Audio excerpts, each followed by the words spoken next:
गुरुर्ब्रह्मा गुरुर्विष्णु गुरुर्देवो महेश्वरः गुरु साक्षात् परं ब्रह्म तस्मै श्री गुरुवे नमः। अखण्डमण्डलाकारं व्याप्तं येन चराचरं तत्पदं दर्शितं येन तस्मै श्री गुरुवे नमः। वर्णनं संघानां रसानां छन्दसामपि मङ्गलानां च कर्तारो वन्दे वाणी विनायको। या कुन्देन्दुतुषारहारधवला या शुभ्रवस्त्राविता या वीणावरदण्डमण्डितकरा या श्वेतपद्मासना या ब्रह्माच्युतशङ्करा प्रभृतिर्विदेव सदा वन्दिता सा मां पाः सरस्वती भगवती निःशेषजाड्यापहा। ओम सर्वमंगलमांगल्ये शिवे सर्वार्थसाधिके शरण्ये त्र्यंबके गौरी नारायणी नमोस्तुते। ओम जयंती मंगला काली भद्रकाली कपालिनी दुर्गा क्षमा शिवा धात्री स्वाहा सुधा नमोस्तुते। मनोजवं मारुतुल्यवेगं जितेन्द्रियं बुद्धिमतां वरिष्ठं वातात्मजं वानरयूथमुख्यं श्रीरामदूतं शरणं प्रपद्ये। ओम तत्सवितुर्वरेण्यं भर्गो देवस्य धीमहि धियो यो न प्रचोदयात्। ओम त्र्यंबकं यजामहे सुगन्धिं पुष्टिवर्धनम् उर्वारुकमिव बन्धनान् मृत्योर्मुक्षीयमामृतात्। ओम जातवेदस्य सुनाम सोमराति यतो नित्यहत वेदासाना परस दुर्गाण विश्वा नात्रय सिंधुम दुर्त्यातग्नि। ओम बोलो सताक्षरी गायत्री मैया की जय। ओम ह्रौं जूं सा ओम भूर्भुवः स्वः ओम त्र्यंबकं यजामहे सुगन्धिं पुष्टिवर्धनम् उर्वारुकमिव बन्धनान् मृत्योर्मुक्षीयमामृतात्। ओम स्व ओम भुवा ओम भू ओम सः जूं ह्रौं ओम। बोलो महामृत्युंजय भगवान की जय। ओम राम रामेति रामेति रमे रामे मनोरमे सहस्रनाम तत्तुल्यं राम नामोऽरानने। वसुदेव सुतं देवं कंसचारूणमर्दनं देवकी परमानंदं कृष्णं वंदे जगद्गुरुं। हे राधे वृषभानुभूतने गंधर्विके राधिके कृष्णानन पंकज भ्रमरिके कृष्ण प्रिय माधवी। हे वृंदावन नागरी गुणनिधे दामोदर प्रेयस। हे श्री ललितादिके प्रिय सखी प्राणादिके पाहि मां शरणागतं पाहि मां शरणागतं पाहि मां शरणागतं। हे चक्रधर हे चक्रपाणि हे चक्रयुधारी ओम सुदर्शन चक्राय नमः। सर्वप्रथम प्रातः स्मरणीय परम पूजनीय हमारे दीक्षा गुरु ब्रह्मलीन परमहंस अत्रि मुनि महाराज जी के चरणों में कोटि कोटि नमन है। आत्मनाय अनंत विभूषित ब्रह्मलीन सनातन धर्म सम्राट स्वामी करपात्री महाराज जी के चरणों में कोटि कोटि नमन है। आत्मनाय अनंत विभूषित ब्रह्मलीन जगत गुरु शंकराचार्य स्वामी माधवानंद सरस्वती महाराज जी के चरणों में कोटि कोटि नमन है। सनातन धर्म को पराकाष्ठा पे ले जाने वाले, सनातन धर्म को अस्थायित्व प्रदान करने वाले और ब्रह्म सत्यम जगत मिथ्या नामक महामंत्र देने वाले भगवान आदि शंकराचार्य जी के चरणों में कोटि कोटि नमन है। सनातन धर्म की जय। अलख निरंजन हर हर महादेव हर हर महादेव। हरि ओम तत्सत हरि ओम तत्सत हरि ओम तत्सत। बड़ा ही पावन समय चल रहा है। दिव्य माघ का महीना, माघ का मेला तीर्थराज प्रयाग में चल रहा है। आइए हम लोग प्रेम से तीर्थराज प्रयाग का ध्यान करते हैं। कथा प्रारंभ करने के पहले ओम त्रिवेणीं माधवं सोमं भरद्वाजं च वासुकिं वंदे अक्षयवटं शेषं प्रयागं तीर्थनायकम्। ओम तीर्थराजाय ते नमः। बोलो तीर्थराज प्रयाग की जय। मैं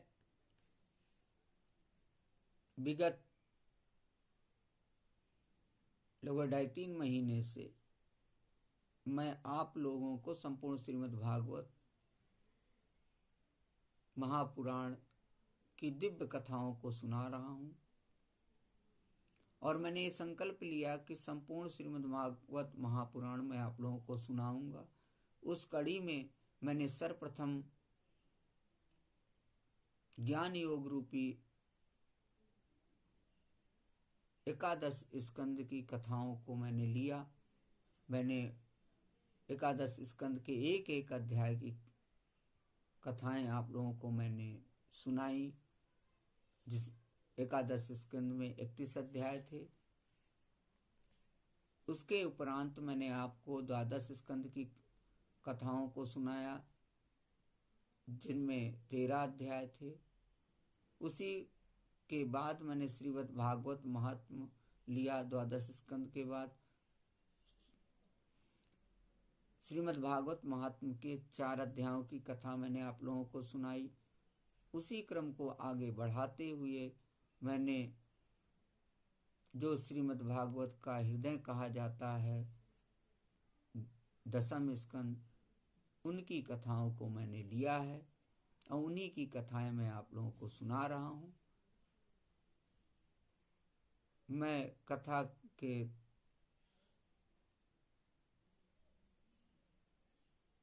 का जो पड़ाव है, मैं दशम स्कंद के 3 अध्याय में पहुंच चुका हूं, जिसमें 3 अध्याय में भगवान श्री कृष्ण का प्राकट्य की कथाएं हैं।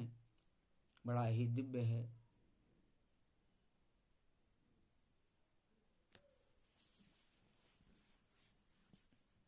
श्री सुखदेव जी कहते हैं, अथ सर्वगुणोपेतः काला परम शोभनः अहर्यो वा जन्मर्थम सांतर क्षय ग्रह तारकम। श्री सुखदेव जी कहते हैं, परीक्षित, जब समस्त शुभ गुणों से युक्त बहुत सुहावना समय आया, रोहिणी नक्षत्र था, आकाश के सभी नक्षत्र, ग्रह और तारे शांत सौम्य हो रहे थे, दिशाएं स्वच्छ प्रसन्न थी, निर्मल आकाश में तारे जगमगा रहे थे।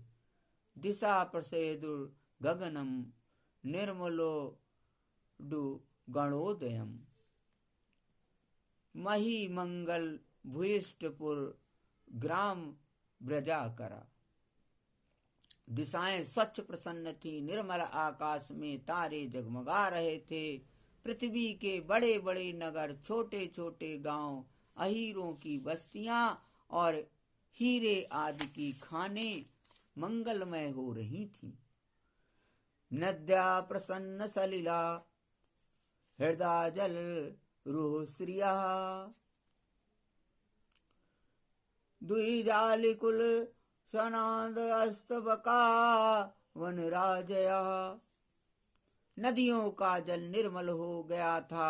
रात्रि के समय भी सरोवरों में कमल खिल रहे थे। वन में वृक्षों की पंक्तियां रंग बिरंगे पुष्पों के गुच्छों से लद गई थीं।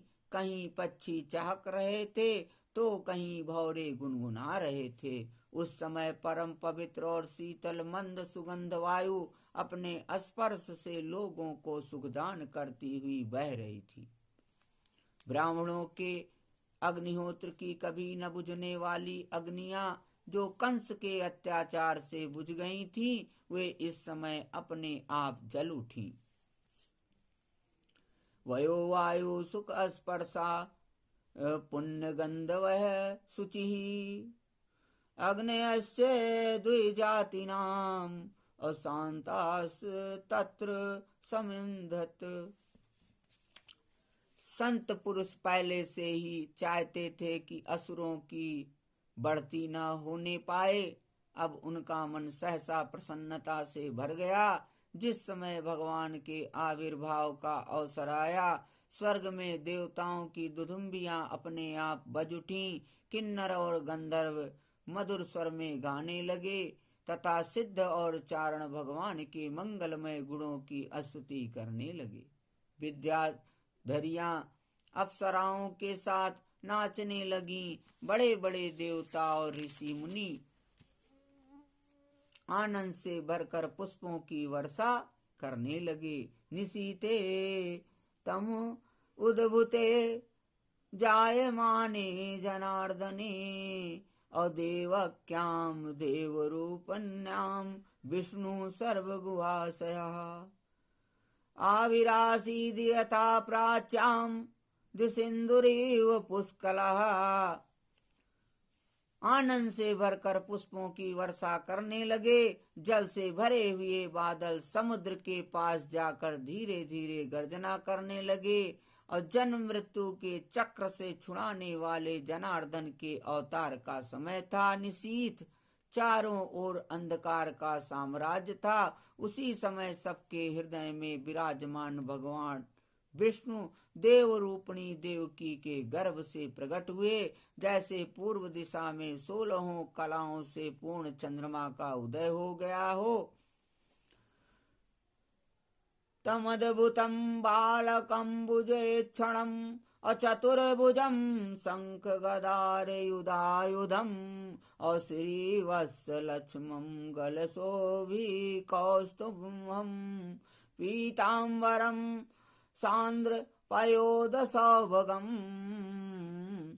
वसुदेव जी ने देखा उनके सामने एक अद्भुत बालक है। उसके नेत्र कमल के समान कोमल और विशाल हैं। 4 सुंदर हाथों में शंख गदा चक्र और कमल लिए हुए हैं। वक्षस्थल पर श्री वत्स का चिन्ह अत्यंत सुंदर सुवर्णमयी रेखा है। गले में कौस्तुभ मणि चिलमिला रही है। वर्षाकालीन मेघ के समान परम सुंदर श्यामल शरीर पर मनोहर पीतांबर फहरा रहा है। बहुमूल वैदुर्मणि के किरीट और कुंडल की कांति से सुंदर सुंदर घुंघराले बाल सूर्य की किरणों के समान चमक रहे हैं। कमर में चमचमाती करधनी की लड़ियां लटक रही हैं। बाहों में बाजूबंद और कलाइयों में कंकड़ शोभायमान हो रहे हैं। इन सब आभूषणों से शोभित बालक के अंग अंग से अनोखी छटा छिटक रही है। जब वसुदेव जी ने देखा कि मेरे पुत्र के रूप में तो स्वयं भगवान ही आए हैं, तब पहले तो उन्हें असीम आश्चर्य हुआ, फिर आनंद से उनकी आंखें खिल उठी। उनका रोम रोम परमानंद में मग्न हो गया। श्री कृष्ण का जन्मोत्सव मनाने की उतावली में उन्होंने उसी समय ब्राह्मणों के लिए 10,000 गायों का संकल्प कर दिया।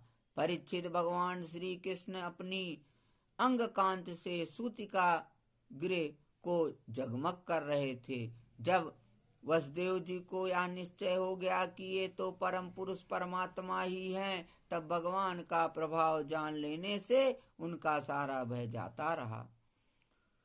अपनी बुद्धि स्थिर करके उन्होंने भगवान के चरणों में अपना सिर झुका दिया और फिर हाथ जोड़कर वे उनकी स्तुति करने लगे। अथ नमस्तो दवधार पुरुषं परम नतांगा कृतधी कृतांजलि सरोचिषा भारत सूतिका गृहम् अविरोचयन्तं गतभी प्रभाववित्। वसुदेव जी ने कहा, मैं समझ गया कि आप प्रकृति से अतीत साक्षात पुरुषोत्तम हैं। आपका स्वरूप है केवल अनुभव और केवल आनंद। आप समस्त बुद्धियों के एकमात्र साक्षी हैं। विदितोऽसि भवान् साक्षात् पुरुषा प्रकृते परः केवलुन भवानंद स्वरूपा सर्वबुद्धिदृक्। आप ही सर के आदि में अपनी प्रकृति से इस त्रिगुणमय जगत की सृष्टि करते हैं। फिर उसमें प्रविष्ट न होने पर भी आप प्रविष्ट के समान जान पड़ते हैं। जैसे जब तक मैं तत्व आदि कारण तत्व पृथक पृथक रहते हैं, तब तक उनकी शक्ति भी पृथक पृथक होती है। जब वे इंद्रियादि 16 विकारों के साथ मिलते हैं, तभी इस ब्रह्मांड की रचना करते हैं और इसे उत्पन्न करके इसी में अनुप्रविष्ट से जान पड़ते हैं। परंतु सच्ची बात तो यह है कि वे किसी भी पदार्थ में प्रवेश नहीं करते। ऐसा होने का कारण यह है कि उनसे बनी हुई जो भी वस्तु है उसमें वे पहले से ही विद्यमान रहते हैं। ठीक वैसे ही बुद्धि के द्वारा केवल गुणों के लक्षणों का ही अनुमान किया जाता है और इंद्रियों के द्वारा केवल गुणमय विषयों का ही ग्रहण होता है। यद्यपि आप उनमें रहते हैं, फिर भी उन गुणों के ग्रहण से आपका ग्रहण नहीं होता। इसका कारण यह है कि आप सब कुछ हैं, सबके अंतर्यामी हैं और परमार्थ सत्य आत्मस्वरूप हैं। गुणों का आवरण आपको ढक नहीं सकता, इसलिए आप में ना बाहर ना भीतर, फिर आप किस में प्रवेश करेंगे? जो अपने इन दृश्य गुणों को अपने से पृथक मानकर सत्य समझता है, वह ज्ञानी है, क्योंकि विचार करने पर ये देह गेह आदि पदार्थ वाग विलास के सिवा और कुछ नहीं सिद्ध होते। विचार के द्वारा जिस वस्तु का अस्तित्व सिद्ध नहीं होता, बल्कि जो बाधित हो जाती है, उसको सत्य मानने वाला पुरुष बुद्धिमान कैसे हो सकता है? प्रभु कहते हैं कि आप स्वयं समस्त क्रियाओं, गुणों और विकारों से रहित हैं, फिर भी इस जगत की सृष्टि, स्थिति और प्रलय आपसे ही होते हैं। यह बात परम ऐश्वर्यशाली पर ब्रह्म परमात्मा आपके लिए असंगत नहीं है, क्योंकि तीनों गुणों के आश्रय आप ही हैं। इसलिए उन गुणों के कार्य आदि का आप में ही आरोप किया जाता है। आप ही तीनों लोकों की रक्षा करने के लिए अपनी माया के सत्वमय शुक्ल वर्ण धारण करते हैं। उत्पत्ति के लिए रजा प्रधान रक्तवर्ण और प्रलय के समान तमोगुण प्रधान कृष्ण वर्ण स्वीकार करते हैं। प्रभु आप सर्वशक्तिमान हैं और सबके स्वामी हैं। इस संसार की रक्षा के लिए ही आपने मेरे घर अवतार लिया है। आजकल कोटि कोटि असुर सेनापतियों ने राजा का नाम धारण कर रखा है और अपने अधीन बड़ी बड़ी सेनाएं कर रखी हैं। आप उन सबका संहार करेंगे। देवताओं के भी आराध्य प्रभु, यह कंस बड़ा दुष्ट है। इसे जब मालूम हुआ कि आपका अवतार हमारे घर होने वाला है, तब उसने आपके भय से आपके बड़े भाइयों को मार डाला। अभी उसके दूत आपके अवतार का समाचार उसे सुनाएंगे और वह अभी अभी हाथ में शस्त्र लेकर दौड़ा आएगा। श्री सुखदेव जी कहते हैं, परीक्षित, इधर देवकी ने देखा कि मेरे पुत्र में तो पुरुषोत्तम भगवान के सभी लक्षण मौजूद हैं। पहले तो उन्हें कंस से कुछ भय मालूम हुआ, परंतु फिर वे बड़े पवित्र भाव से मुस्कुराती हुई स्तुति करने लगी। माता देवकी ने कहा, प्रभु, वेदों ने आपके जिस रूप को अव्यक्त और सबका कारण बतलाया है, जो ब्रह्म ज्योति स्वरूप समस्त गुणों से रहित और विकारहीन है, जिसे विशेषण रहित, अनिर्वचनीय, निष्क्रिय एवं केवल विशुद्ध सत्ता के रूप में कहा गया है, वही बुद्धि आदि के प्रकाशक विष्णु आप स्वयं हैं। सत्ता मात्रम निर्विशेषम निरीहम सात्वम साक्षात् विष्णुरध्यात्म दीपा। जिस समय ब्रह्मा की पूरी आयु 2 परार समाप्त हो जाते हैं, काल शक्ति के प्रभाव से सारे लोग नष्ट हो जाते हैं। पंच महाभूत अहंकार में, अहंकार मह तत्व में और मह तत्व प्रकृति में लीन हो जाता है। उस समय एकमात्र आप ही शेष रह जाते हैं। इसी से आपका एक नाम शेष भी है।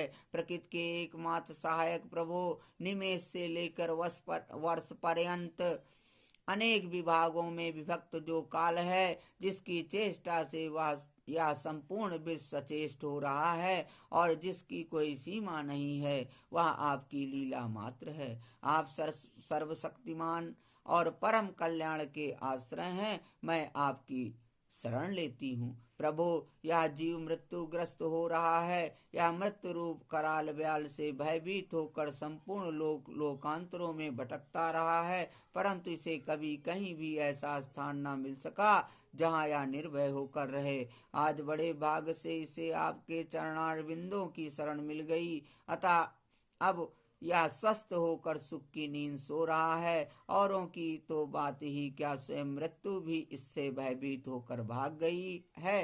प्रभु, आप हैं भक्त भयहारी और हम लोग इस दुष्ट कंस से बहुत ही भयभीत हैं, अतः आप हमारी रक्षा कीजिए। आप काया चतुर्भुज दिव्य रूप ध्यान की वस्तु है, इसे केवल मांस मज्जामय शरीर पर ही दृष्टि रखने वाले देहाभिमानी पुरुषों के सामने प्रकट मत कीजिए। मधुसूदन, इस पापी कंसों को यह बात मालूम न हो कि आपका जन्म मेरे गर्भ से हुआ है। मेरा धैर्य टूट रहा है, आपके लिए मैं कंस से बहुत डर रही हूँ। विश्वात्मन, आपका यह रूप अलौकिक है। आप शंख चक्र गदा और कमल की शोभा से युक्त अपना यह चतुर्भुज रूप छिपा लीजिए। प्रलय के समय आप इस संपूर्ण विश्व को अपने शरीर में वैसे ही स्वाभाविक रूप से धारण करते हैं जैसे कोई मनुष्य अपने शरीर में रहने वाले छिद्र रूप आकाश को।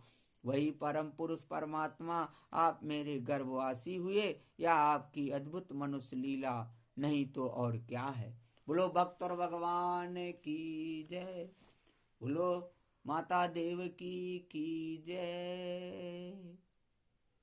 श्री कृष्ण गोविंद हरे मुरारे, हे नाथ नारायण वासुदेवा। श्री कृष्ण गोविंद हरे मुरारे, हे नाथ नारायण वासुदेवा। हे चक्रधर, हे चक्रपाण, हे चक्रयुधारी, ओम सुदर्शन चक्राय नमः।